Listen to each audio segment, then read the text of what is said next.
Assalamualaikum warahmatullahi wabarakatuh. Perkenalkan, nama saya Muhammad Mahlifi Pramudia dari jurusan D3 Sistem Informasi Telkom University dengan NIM 6070 1230 0130. Dan di sini saya akan memaparkan materi tentang tidak beragama apakah artinya tidak berakhlak.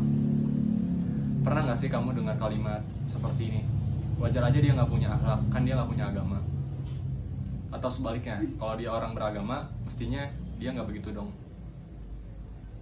Kata agama dan akhlak sering dianggap satu paket. Tapi benarkah kalau seseorang tidak beragama, maka otomatis dia tidak punya akhlak? Sebelum menjawab pertanyaan tadi, kita harus paham dulu apa itu akhlak. Secara sederhana, akhlak adalah perilaku atau sikap baik terhadap sesama. Misalnya, jujur, adil, tidak menyakiti, menolong tanpa pamrih, dan bertanggung jawab. Dalam konteks modern, akhlak juga disebut moral atau etika. Jadi, akhlak bukan soal berdoa, berpakaian tertentu, atau ritual keagamaan, tapi lebih kepada bagaimana kita memperlakukan orang lain, bahkan ketika tidak ada yang melihat. Banyak agama di dunia mengajarkan nilai-nilai akhlak. Agama Islam, Kristen, Hindu, Buddha, semuanya mengajarkan kebaikan. Tapi, agama bukan satu-satunya sumber moral.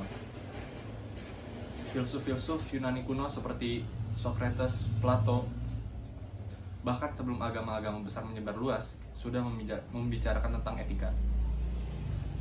Ada juga pendekatan humanisme yang percaya bahwa manusia bisa menjadi baik tanpa perlu takut dosa, hanya karena punya empati, akal sehat, dan rasa bertanggung jawab sosial.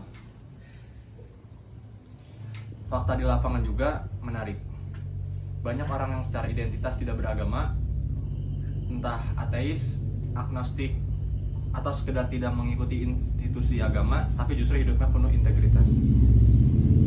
Mereka tidak mencuri, tidak korupsi, menghormati hak orang lain, bahkan aktif membantu masyarakat. Kenapa?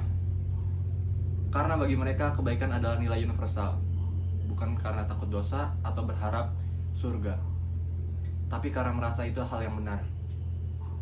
Empati dan logika seringkali cukup untuk membimbing seseorang bertindak baik.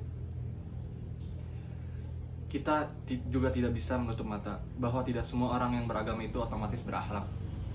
Ada yang rajin ibadah, hafal kitab suci, tapi suka menipu, menghina, bahkan menindas sesama. Jadi jelas ya, identitas keagamaan tidak selalu sejalan dengan perilaku baik. Karena akhlak itu harus dibuktikan lewat tindakan, bukan cuma lewat label atau simbol. Jadi, tidak beragama bukan berarti tidak punya akhlak, dan beragama bukan jaminan seseorang pasti bermoral. Yang membedakan kita sebagai manusia adalah bagaimana kita memperlakukan orang lain. Apakah kita bisa jujur meski kita diawasi? Apakah kita bisa adil meski kita dikenal? Apakah kita bisa menolong meski kita tidak diberi imbalan? Itulah inti akhlak, dan itu bisa dimiliki siapa saja. Karena pada akhirnya, dunia ini butuh lebih banyak orang baik, bukan sekedar orang beragama. Percaya atau tidak percaya, agamamu apapun, jangan lupa jadi manusia. Sekian dari saya, kurang lebihnya mohon maaf. Wassalamualaikum warahmatullahi wabarakatuh.